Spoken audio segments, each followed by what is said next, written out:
it's all about energy, and it's all about how do you get to energy and how do you get it green.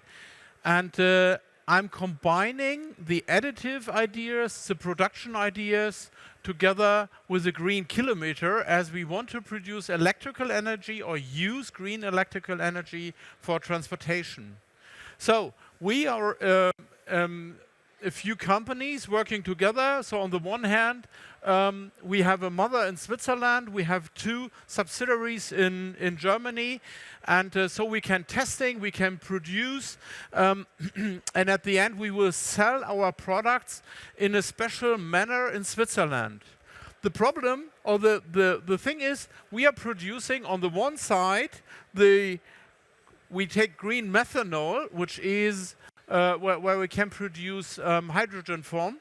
We can put them in a special kind of storage system. What we can do as well, we produce these bipolar plates, which look like this here. This is a bipolar plate, which will be used in fuel cells and electrolyzers.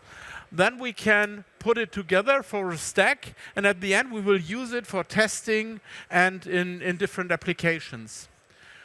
The problem in Switzerland is you will not be allowed to drive into the city centers with a combustion engine. And if you take an electrical car or an electrical lorry, it will be too heavy due to the batteries. If you have the combination with fuel cells, methanol, and a refiner, you will be able to serve into city centers green. And that is the idea behind this. And our idea is to provide material and parts which are produced green or for this green production in order to let people or lorries come into the cities. So we can do a few different ways. I have to give him a smile, as I like to smile. We have, on the one side, if we use hydrogen, it's very difficult to get cars being loaded and to get all that stuff being done. If you go for methanol, which is a kind of alcohol, you can easily produce it and very easy store it in your car. You need a reformer, you need a fuel cell, and what is behind there is a range extender. So this is the big idea behind. Range extender means you are loading your batteries with hydrogen or methanol. The fuel cell itself works the way on the one side you have H2, so the hydrogen, on the other side you have O2.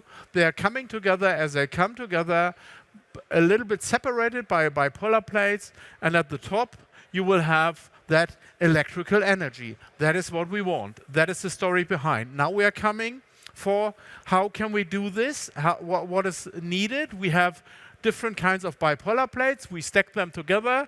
We need a high electrical conductivity. We need a gas tightness. As you can imagine, hydrogen is very, very small and wants to go through, so we have to be sure that these plates are tight. We have built up a complete process. So the process of producing this is totally nailed down. So we have heard about DIN 9000++, and we went to that part. As we said, we want to produce these bipolar plates in this new kind of manner. And we will do this by screen printing. If you have if you need any detailed information about screen printing, we have Gerion Heinemann here. He's head of Attendees, where we do produce those bipolar plates in a special kind of way. So this is the sieve. These are the elements for screen printing. And you see here a sieve, and you can imagine here are areas where the paste does not go through, and these are the areas where paste goes through. And we are very experienced, or Attendees is very experienced, how to produce these sieves and how to run these machines. These machines have different kinds of elements. You see, it's a typical size of an additive manufacturing machine. So not bigger, not smaller, and we have different kinds of elements. As you see here, this is the sieve. We get material. Here we have a wiper. So there are many, many elements we already know from laser sintering. So the big idea behind is use the technology you know. And we know this wiping from laser sintering. We knew other things from the kitchen as well. So how do we get something through a sieve? Combine what you have, what you already know. And that is what we have here in additive manufacturing again, and in sieve printing. If we remember what we do with our laser sintering material, we have to prepare it. And that is the same story, and that is the same experience we have here in sieve printing. So we have a powder, we do a mixing, we put in some binder in order to let this being done. We are mixing this, as we know this from laser sintering as well. And at the end, we have to put it all together to get a paste which is ready to use. This is what we do. We have a sieve, we put in here our graphite paste, we put it here in front of the wiper, and we will see here there are moving parts. In the next slide we will see how this machine is working.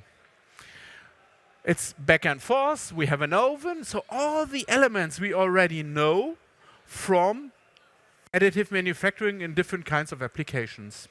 So this here is a movie you see, and you have to go through, knock the guy here, hello, hello, hello. Can you start this movie? This is a movie from the Attendees machine, and you see here we have the sieve, we have our material, and this is being put through that sieve layer by layer. So everything we know from all additive machines as well. And so it's going layer by layer. We know this already. First layer, a few seconds layer, and moving step by step. And that is what we need for our bipolar plates. I got those pictures and I really like them, as they're pretty sharp and they really have a feeling of what this technology can serve for us. And I'm very convinced this will be one of the solutions. Machst du das Video auch nochmal an, bitte? So here we see, you can imagine that that it's pretty slow when we move back and forwards, what you have seen on the other picture. Here, Garion and his team has developed a machine which will be an automatic system. So here we see the plates, they will go into an oven, and so we will be much, much faster. So we are ready for industrialization. What we need are the right applications. And here, as I said, we are talking about green energy, green providing energy into the market. We have And here we are at Formnext. We all know about additive manufacturing. We know we have post processes. We know we have to go into an oven in order to get the part being ready. This is being done here as well. So it's not that easy, ready to use. It's something you have to think about. This is a malus and can be a bonus. And the bonus is, if you know how to do this, you will get your USP inside that part, and nobody can copy this. A very, very good application cannot be copied, as nobody knows how we are doing the paste, for example, how we do the oven process in that combination. Later on, if we have this part being ready, so layer by layer, rectangular, we put it into a mold. And in this mold, we will press it in hot in order to get, as I said before, we need a structure which is tight and which has a high electrical conductivity. This will be done in a tool. And now we are coming, what can additive do for us? This part, this bipolar plate here, has to be taken out of this mold. And this is really tricky. Again, and I have to mention another thing. If I put this plate here on a table, I can feel it's not plain. And with our sieve printing, we can achieve a very plainness of that bipolar plate. And if you can imagine, if we have a deviation about 50 microns, suddenly, if we stack all those bipolar plates together, we will suddenly have a hole. And out of this hole, the hydrogen will disappear. So we need a technology which will provide this. And with this technology of sieve printing, we are on the right way. We are convinced that we are on the right way. After all, we have a quality assurance that is typical in all kinds. We will have a measurement stuff back and forth.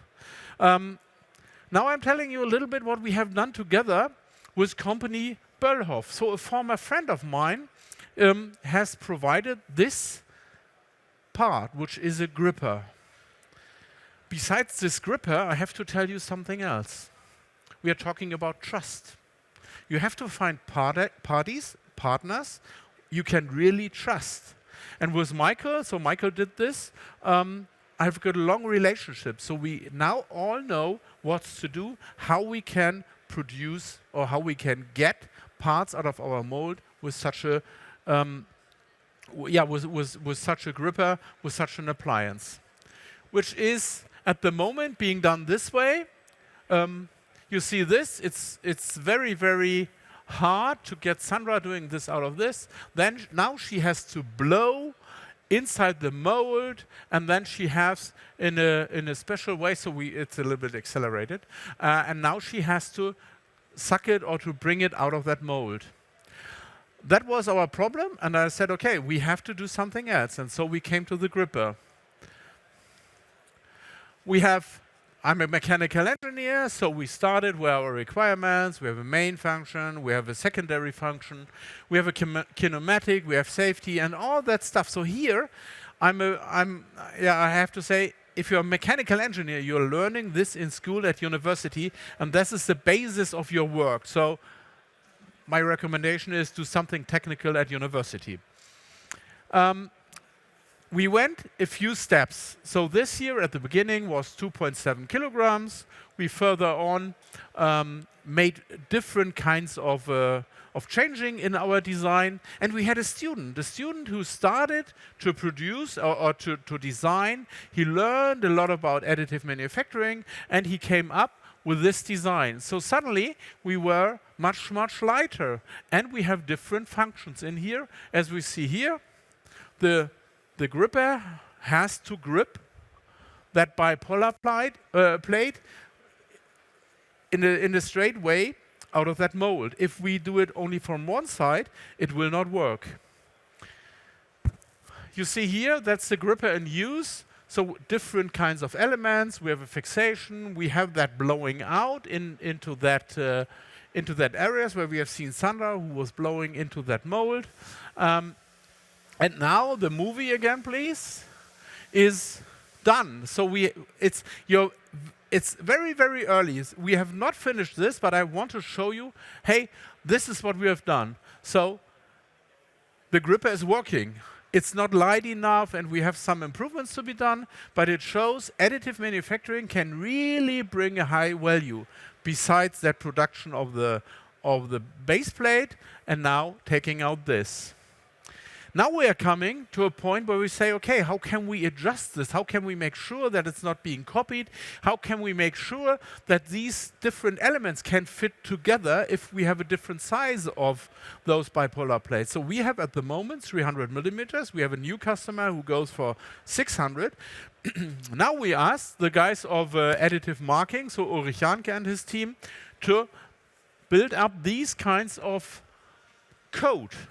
And with this code, we can scan in and we can figure out if these elements fit together. So it's a Poka-Yoke electronically being done. I told you about we want to go for green energy, green hydrogen, and the question is, how do we get it? And the reverse system of getting hydrogen into electrical energy is to have an electrolyzer. The electrolyzer has different approaches, and normally you need a metallic plate where the electronic can help to produce that hydrogen. So it's not that easy to be done by graphite plates. So I asked those guys from Handmade Materials, where they are here in the booth as well, in this hall again. whether they can produce those kinds of plates for us, and they did. So it's a cold spray, and what they did is they took titanium material, so the standard 6.4. They took as well the 316L, and they produced these parts. And if you look very carefully on these parts, suddenly we have an USP. A USP which cannot produce by any other process than additive manufacturing. And they were able to get it flat. So here as well, the problem is get it flat, get it being done. So first results are available. We are as well here in a very early stage, and I'm trying to advertise additive manufacturing, and this is the solution in many, many different kinds of applications.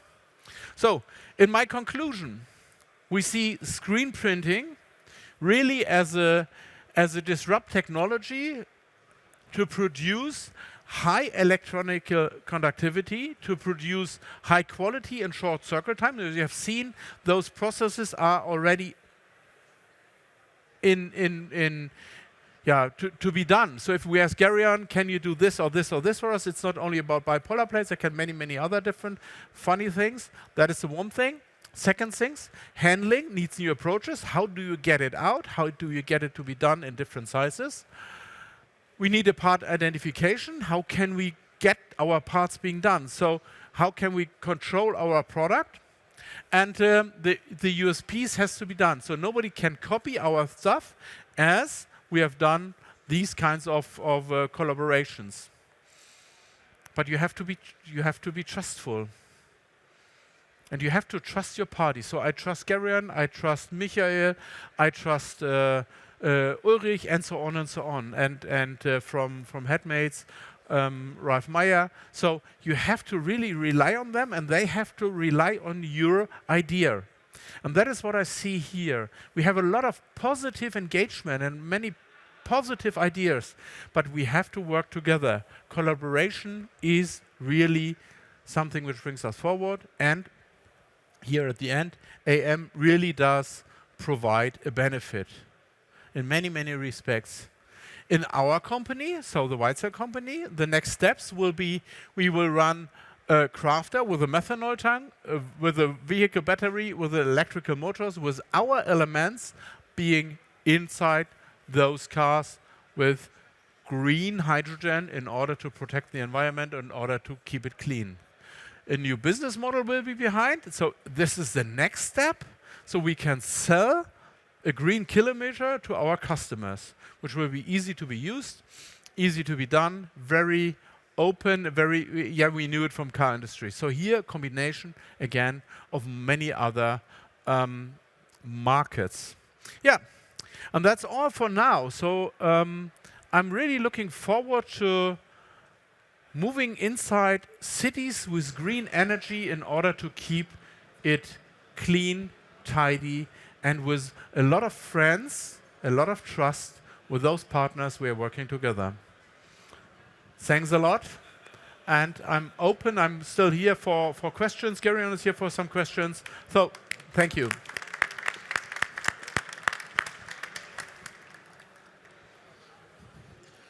Thank you very much, Eric. 20 Minuten. Top. Right on time. So just in terms of, this is early days, it's the start of the project.